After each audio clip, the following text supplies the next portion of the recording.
Hola, hola amigos, espero que estén todos súper bien. Yo soy Mika y les doy la bienvenida a este nuevo episodio de Un Rato de Misterio. En el día de hoy voy a contarles el caso de Blanche Monnier, mejor conocido como el caso de la verdadera Rapunzel. Así que, una vez más y como siempre, los invito si quieren a buscar un té, un café, lo que les guste tomar, y empezamos con el caso.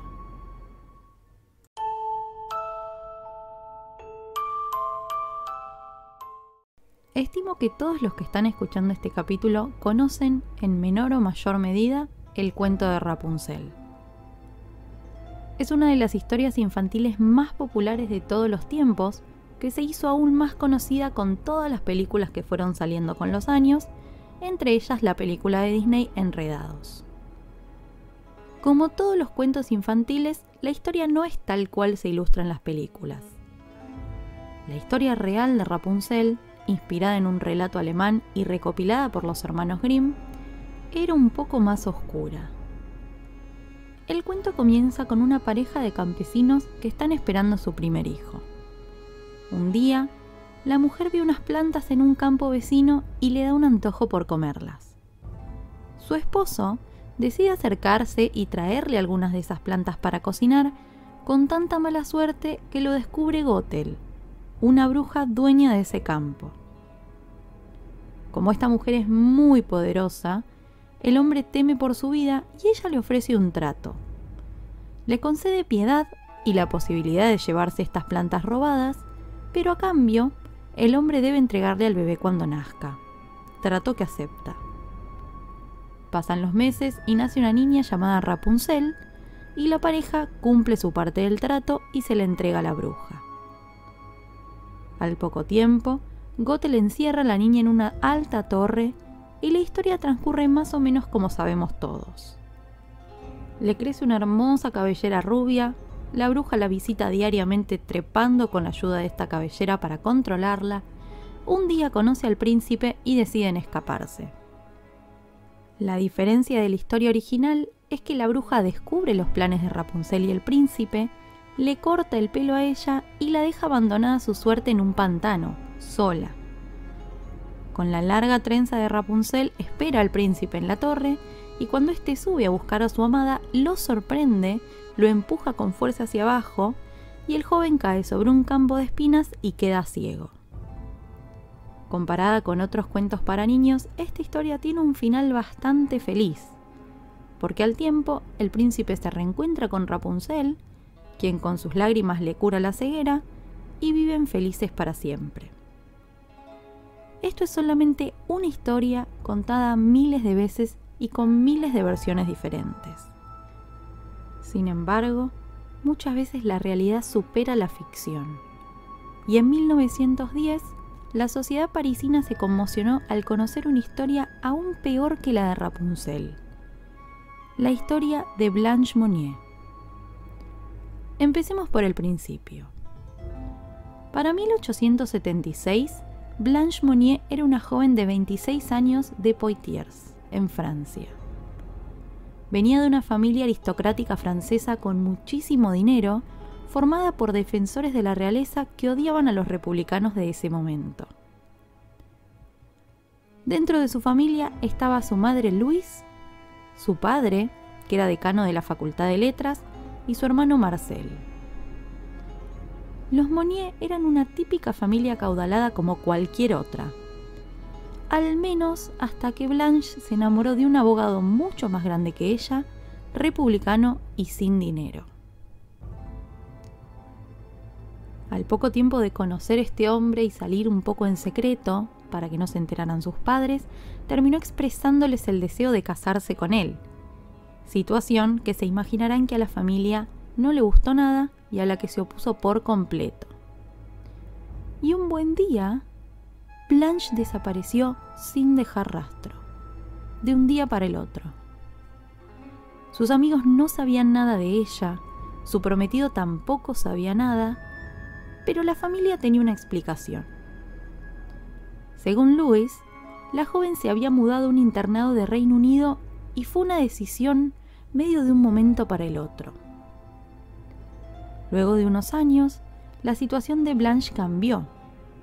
Su madre contó a los allegados que había decidido quedarse viviendo en Escocia. En más de una ocasión se la vio a la madre y al hermano llorando en público por esta decisión de Blanche de alejarse de la familia, y contaron cuánto lamentaban su pérdida y cuánto le extrañaban. En 1882 muere el padre de Blanche y unos años después el abogado, que siguió cuestionándose la desaparición de su amada hasta el día de su muerte. El tiempo empezó a pasar y de a poco la gente empezó a olvidarse de Blanche Monnier. Ya no le preguntaban a la familia cuando la veían. Sus amigos ya no la esperaban. Esto fue al menos hasta el 23 de mayo de 1901, 25 años después de su misteriosa desaparición. O como diría la familia, 25 años después de que decidió irse lejos. Ese 23 de mayo, el fiscal general de París recibió una carta anónima que decía lo siguiente: Señor fiscal general, tengo el honor de informarle de un acontecimiento excepcionalmente serio. Me refiero a una solterona que está encerrada en la casa de la señora Monnier, casi muerta de hambre, y que ha vivido sobre basura podrida durante los últimos 25 años. Es decir, ha vivido sobre sus propios desechos. Esta carta llamó mucho la atención del fiscal, no solamente por la situación en sí y por la posibilidad de que fuera real, sino también por la familia a la que se estaba acusando. Los Monnier eran una familia con una reputación intachable. La mamá, que ya para ese entonces tenía 75 años, había recibido un premio del Comité de Buenas Acciones por las contribuciones que hizo a la ciudad. Incluso Marcel, el hermano de Blanche, era considerado un miembro activo y muy respetado en la sociedad. Sin embargo, ante la gravedad de esta situación, el fiscal decidió mandar a la policía a investigar la casa, y esa misma tarde, los investigadores encabezados por el comisionado Bucheton tocaron la puerta de la mansión Monnier. Se los deja pasar, están un rato muy largo revisando y en un principio no encontraron nada extraño. O en realidad, nada que les llamara mucho la atención, hasta que Luis empezó a intentar desviarlos muy insistentemente de una habitación del segundo piso. Esta insistencia terminó delatándola y a pesar de sus objeciones, los investigadores decidieron entrar sin imaginarse jamás lo que les esperaba en el interior. Apenas abrieron la puerta de esa habitación del segundo piso, los invadió un olor tan fuerte y fétido que debieron retroceder. El hedor se les había impregnado en la nariz y hasta dentro de la garganta. En un intento por airear la habitación, Bucheton intentó acercarse a la ventana atravesando la plena oscuridad, porque la habitación no tenía ni una luz prendida, pero cuando llegó se dio cuenta de que tanto esa ventana como todas las demás y las persianas estaban cerradas con candados, cubiertas con una lona por encima para que no entrara ni una gota de luz. Los investigadores lograron forzar una de las ventanas y cuando se iluminó la habitación vieron algo inimaginable y totalmente horroroso. En un rincón del cuarto, tirada sobre una cama de paja, había una mujer desnuda con una cabellera negra larguísima y todo alrededor de ella excrementos, bichos y restos de comida. Calculo que a esta altura ya se estarán imaginando quién era esa mujer. Nada más ni nada menos que Blanche Monnier. La mujer desaparecida hacía 25 años no se había movido de su propia casa. Los investigadores describieron a Blanche como un esqueleto humano de lo desnutrida que estaba. Pesaba solamente 24 kilos con más de 50 años y sus muslos se habían reducido tanto que tenían el tamaño de sus muñecas. La cama sobre la que estaba tenía las sábanas clavadas al colchón y estaba extremadamente sucia, pero muy sucia.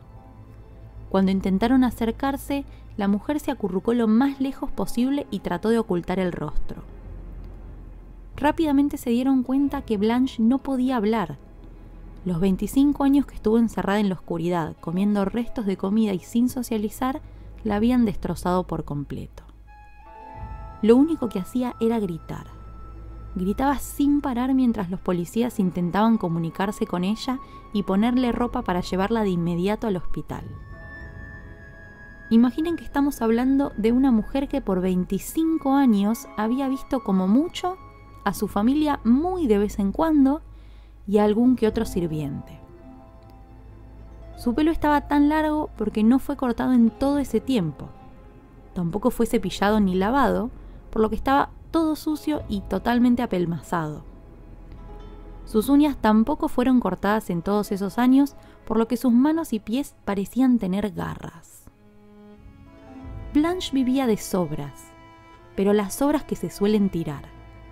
Le daban de comer huesos de pollo o carne que previamente comía la familia.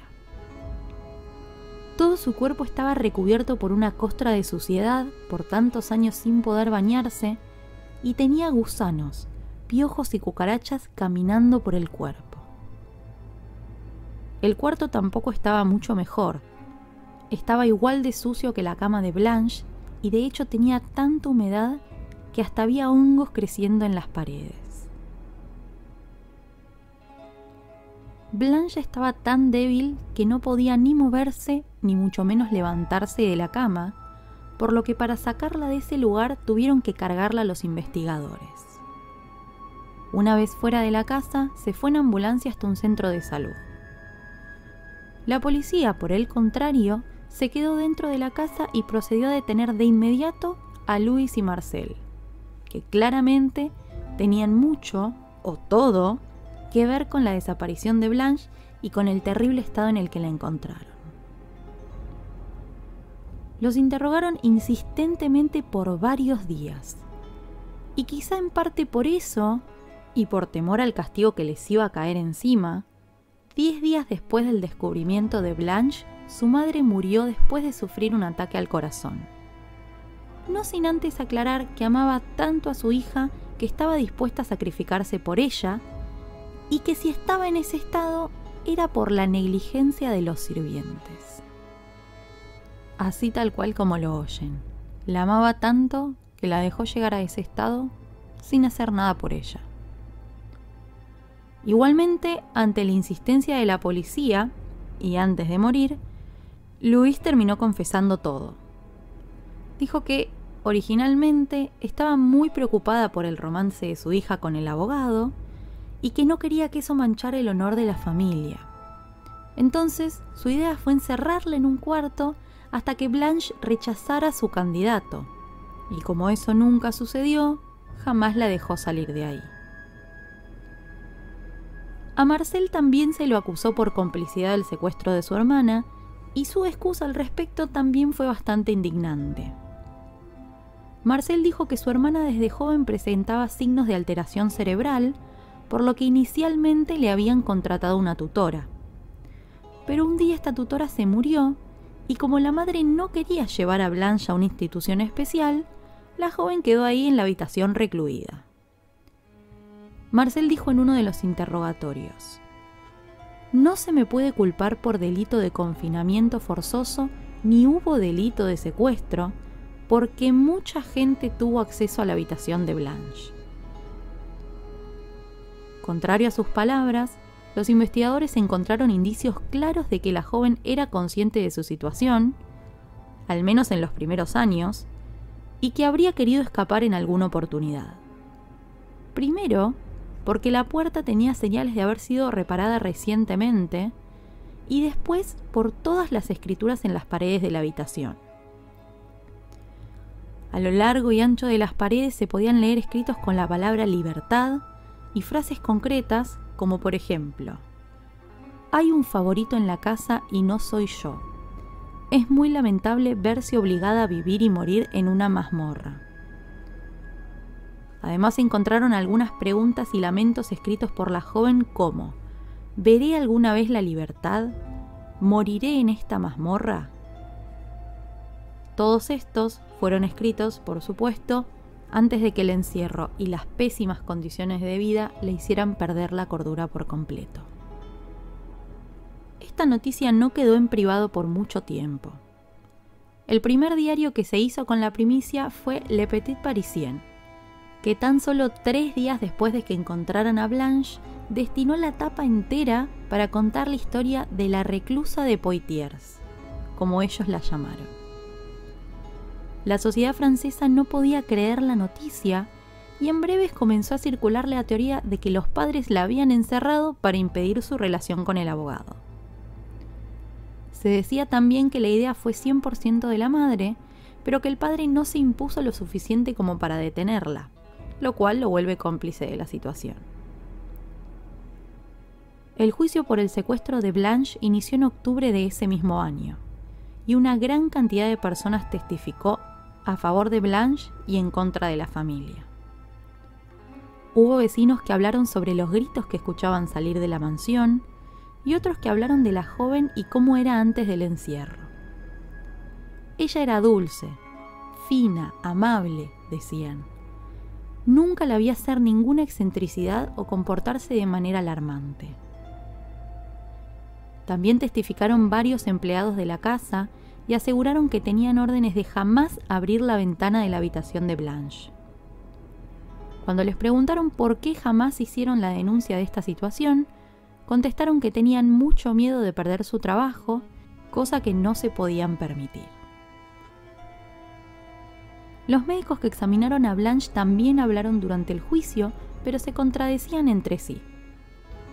Algunos decían que Blanche estaba completamente loca desde su pubertad, y estas son palabras textuales, y otros aseguraban que la joven no solamente daba señales de ser una persona cuerda, sino también cuidadosa y reservada, incluso habiendo atravesado esa pesadilla. La estrategia del abogado de Marcel fue tratarlo como un tonto, como si no se hubiera dado cuenta, tal vez como para que no lo consideraran tan culpable, pero a la vez alegó que Blanche no fue víctima de violencia ni de maltrato en toda la situación. Dijo textualmente que no había ni siquiera confinamiento en el sentido legal de la palabra en este caso. Finalizado el juicio, se determinó que Louise, la madre de Blanche ya fallecida, era la principal culpable de su secuestro, pero a Marcel también se lo consideró cómplice y fue condenado solamente a 15 meses de cárcel. Una vez finalizada su condena, Marcel siguió viviendo con lujos en una mansión hasta que murió en 1913. Blanche, por su lado, fue enviada a un hospital psiquiátrico, pero lamentablemente no logró recuperarse y murió el mismo año que su hermano. Sin lujos, sin mansión, sin salud y sin justicia. Al día de hoy nadie sabe quién envió la carta anónima a la policía, aunque se cree que pudo haber sido alguien del personal de la casa. Este caso estremeció a la sociedad francesa por décadas y dividió las aguas con respecto a opiniones. Para muchos, el caso de Blanche es una de las historias más románticas del siglo XIX sobre una enamorada que no quiso renunciar a su amor ni siquiera después de muerto. Para otros tantos, la triste historia de Blanche Monnier reflejó lo irracional que puede ser promover un sistema de valores clasista y poco tolerante, como era la aristocracia francesa en ese momento. Cualquiera sea la opinión popular, hay algo que es cierto, y es que lamentablemente Blanche Monnier murió sin obtener la justicia que merecía por más de 25 años de sufrimiento.